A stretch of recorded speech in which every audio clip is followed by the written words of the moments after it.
Europe 1, 7h14, la une de vos journaux ce mardi 22 août, c'est votre revue de presse, Lionel. Alors j'ai une question pour vous Estelle et pour vous aussi, tiens peut-être Dimitri. Est-ce que vous faites partie de la génération canicule qui fait la une du Parisien je ce pense matin? que oui. La génération canicule, attention, c'est la génération canicule, ce sont ces jeunes qui sont nés autour de l'année 2003. On est un peu plus vieux. Vous êtes un peu plus vieux, ouais.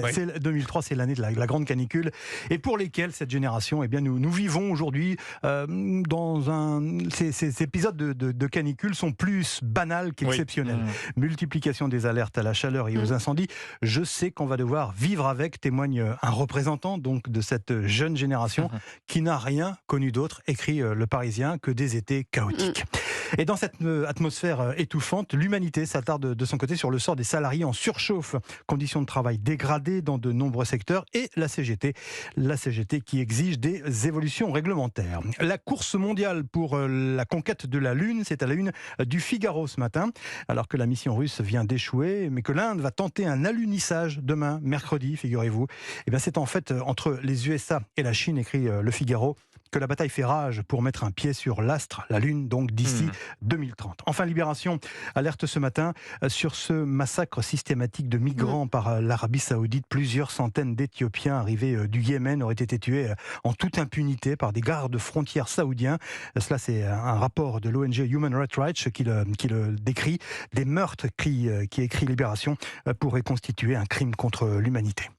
De votre côté, Dimitri, qu'est-ce que vous avez repéré dans les journaux ce matin ? Un article dans le Figaro nous parlant de l'inquiétante disparition des commerces en France. Vous le savez, Lionel, Estelle, depuis quelques années, énormément de boutiques tirent le rideau dans l'Hexagone, laissant parfois des petits villages sans boulangerie, boucherie, supérette, etc., etc. Résultat, aujourd'hui, près de 2/3 des communes françaises ne disposent plus de commerce. Une situation préoccupante, rendant la vie des habitants de ces communes parfois très difficile, obligés de faire plusieurs kilomètres pour trouver un commerce. C'est pour cela que certains maires ont décidé d'agir pour faciliter la vie des riverains. Comme Jean-Pierre Desmoulins, il est maire du petit village de Saintine dans l'Oise, c'est une commune d'à peine 1000 habitants.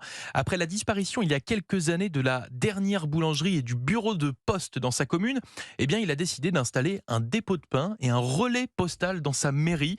Une bonne initiative louée par une bonne partie de ses habitants, et c'est un exemple car certains maires vont même encore plus loin en rachetant des commerces. C'est le cas à Guillaume dans les Alpes-Maritimes où la commune a racheté une station-service qui allait fermer, une aubaine pour les 640 habitants du village, aubaine également pour le bureau de tabac qui se trouve juste à côté, redynamisé par l'arrivée de cette station-service qui a coûté 200 000 € à la commune, un gros investissement mais que ne regrette pas le maire Jean-Paul David, qui l'explique: l'économie sociale et solidaire est la seule réponse pour ces territoires ruraux. Ces villages qui rachètent des commerces pour freiner l'exode rural, c'est un article à retrouver dans le Figaro ce matin. Et moi j'ai choisi ce coup de projecteur ce matin sur ces profs français qui ont choisi de s'expatrier. Difficile d'évaluer l'ampleur du phénomène, toujours est-il qu'alors que la pénurie d'enseignants perdure, les témoignages de ces professeurs qui ont choisi de partir laissent songeur, et c'est un article du Parisien ce matin. Il y a d'abord Margot, 28 ans, exilée en Californie dans une école privée bilingue de Berkeley,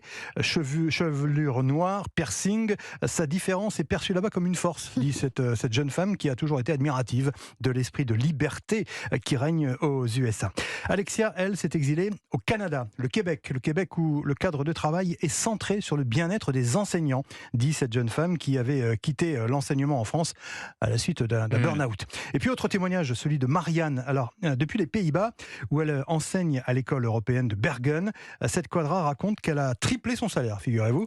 Elle s'est parfaitement habituée à la slow life néerlandaise, le rythme de vie plutôt cool aux Pays-Bas.